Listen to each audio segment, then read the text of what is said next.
Today I want to give you some tips and tricks on how to improve your economic gains and bolster your wallet. I went into the game blind and still managed to make tens of thousands of gold since release. I also avoided every exploit and popular tip to sidestep competition. At the end you will know how to manipulate markets and make the most money possible. This is also totally doable as a low-level character. And another thing I wanted to avoid is giving you tips on specific materials to not make them completely worthless. But I know examples are needed. Also, please consider liking and subscribing for more guides, impressions and overviews. More info on what you can expect from this channel and how you can support me at the end. Anyway, let's get right into it. Now my first tip is you can see all items that can be used for crafting a specific item. You can toggle this in the crafting UI. It took me a while to notice, but this opened up the market, especially for potions and food. One good example of this are health potions. The prices for life bloom leaves are really high, but you can also use sculpin scales or gleaming lodestone to craft them. This just increases the profit margin heavily on a lot of items. Now this brings me to my second tip. You pay listing fees based on the amount of items and their individual price as well as the length of the auction. So listing 10 gems for 250 coins might seem like a good idea at first, but people usually do not buy that many. You will get a lot of them back and this leads to unnecessary costs that will add up quickly. This is basically true for all items in the game except basic crafting materials like iron, silver, gold, hides and some refining materials. Players can grab those items very early and very easily. Those items also bottleneck crafters throughout the game, so they sell really fast.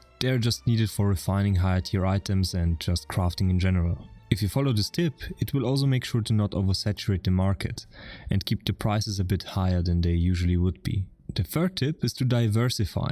Do not farm the same thing over hours and hours and hours. I have a few guides for routes and spots on my channel and more are planned, but you can also make your own. And if you are sitting on hundreds or thousands of items that do not sell, you haven't necessarily wasted time obtaining them. They will sell, but it will take time and a bit of work. Try looking for something else and expand your inventory in the meantime. Now the next tip is about selling those huge stockpiles. Now this might seem like a scummy trick. You can undercut yourself. You set a price in a city with a higher price tag than intended. Now list smaller quantities at a lower price. This will most likely lead to someone buying those items because they might think it's a steal. It's like bargains in supermarkets. Items are on sale, but not really. My fifth tip is about restocking cities in the outskirts. Usually there is a core city in the game, for example Everfall and Windsward. Everyone tries to sell their stuff there. It's overstocked to the maximum. But the higher you level, the more scarce fuel becomes. You'll have trouble teleporting and so do others. It's just a smart idea to bring your goods like potions, cut gems, ammo and buff food to those regions. Depending on the item you can even get 5 times the value of the lowest listed price. Now my next tip number 6, is about crafting. You might have noticed that some refining materials are sold for much more. Using converters can make you a nice profit by buying up, for example, weak solvents and convert them to sand flux. You can either list items or use them for crafting. Now speaking of crafting, you can use higher tier refining materials. Using tier 4 flux instead of tier 3 will give you a 60% chance to double your craft when making some items. This is very useful and not many people seem to know this, because tier 4 refining materials are usually sold at the same price or even lower than the tier 3 equivalent. Now tip number 7 is also about crafting. There are crafting stations for multiple things around the world and some have high tiers and turn cities into crafting hubs for those specific professions. It's just smart to list raw ingredients in those settlements because they are just more likely to sell.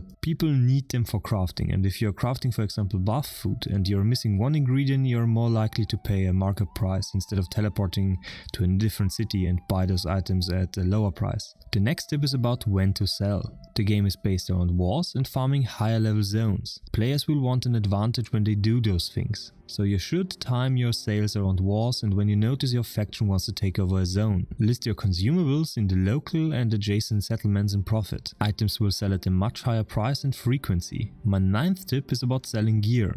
Now you may think it's worthless and everyone is getting their gear out of dungeons and chests and faction vendors, right? Well, you're wrong. Especially good gear with nice stat combinations and sockets sells like hotcakes for a really good price. This is because it's harder and harder to obtain good gear at higher levels, especially without crafting. Enemies are just getting tougher. So no, armor and weaponsmiths will not go out of business anytime soon. They are in heavy demand and will stay there, especially for when new zones and content releases. And the final 10th tip is to use the listing cap on the auction house. Diversify to different cities and always have items up on the marketplace. Make your items available in different settlements. Spread out your influence and there will be just more opportunities for your items to sell. So what about my channel? My channel focuses on quick guides of games I play, usually MMORPGs and RPGs. But I also like to dip my toes into other games, mainly for analysis and overview videos, but I also like to do first impressions. You can also follow me on Twitter. I usually post my routes there, as one of my viewers requested, and I also like to share some of my adventures there. So if you're interested in talking to me, consider Twitter. Anyway, that's all I have for you for now. See you next time and bye.